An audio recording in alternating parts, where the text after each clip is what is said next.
يا عم جيتك لحد بيتك ليد بنتك انا تقدم على المله بشرع الله ونص الدين بتمني مرادي غلط وادي طلبتك قولها ليته فقير الحال فقير المال غني المبتغى للهم أعف النفس وصلي الخمس وراعي ربي الأعظم ومهما صار مع الأقدار أبرضى بالذي مقسم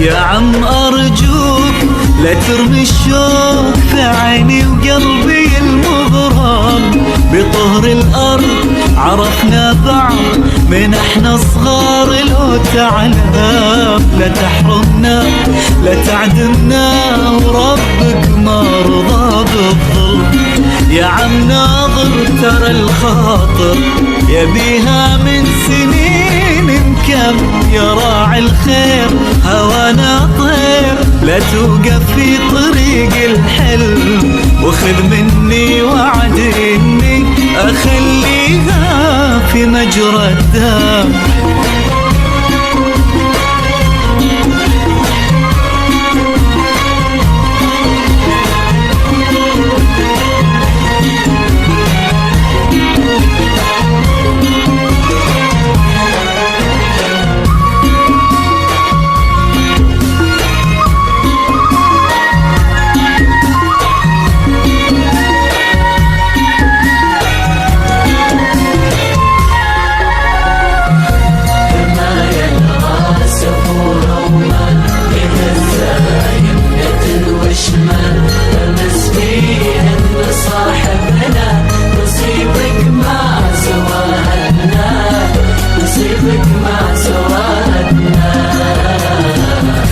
ما هو معقول ولا مقبول أعيش الفكرة دي يا عم بعد بنتك أنا حلف لك علي تحرم بنات آدم ولو دنياي حكايتناي بغنيها بجرحوها خلقناكم من ذكر وانثى وجعلناكم شعوبا وقبائل لتتعارفوا بينكم ان اكرمكم عند الله اتقاكم.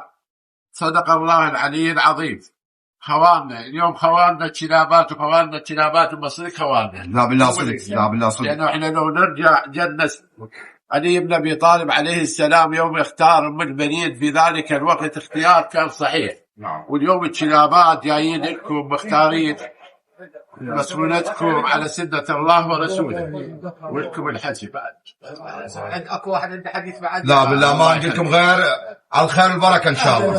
خير وبركه للطرفين. ودعت الخير. الله يسلم ان شاء الله ان شاء الله ان شاء الله والله العظيم ونعم ما اختاريته والله بيض صحيح محترم وليد مؤدب واحنا مربينا بدينا. ترى الطرفين يجاوبهم. لا بالله والنعم كان الطرفين يجاوب كان المنصور احنا ربينا سوا وكان الكلابات الطرفين يجاوب ان شاء الله. خير وبركه ان شاء الله خير وبركه خير وبركه ان شاء الله. والله يسلمك شرب يا غاد شرب. وهذا القلب عمي صعب حلف بعشقها وقسم بقول لك شي مدامي حي اموت وغيرها يحرم بكل الياس بقول للناس حياتي خانها درغم. سمعنا بقصة الرجال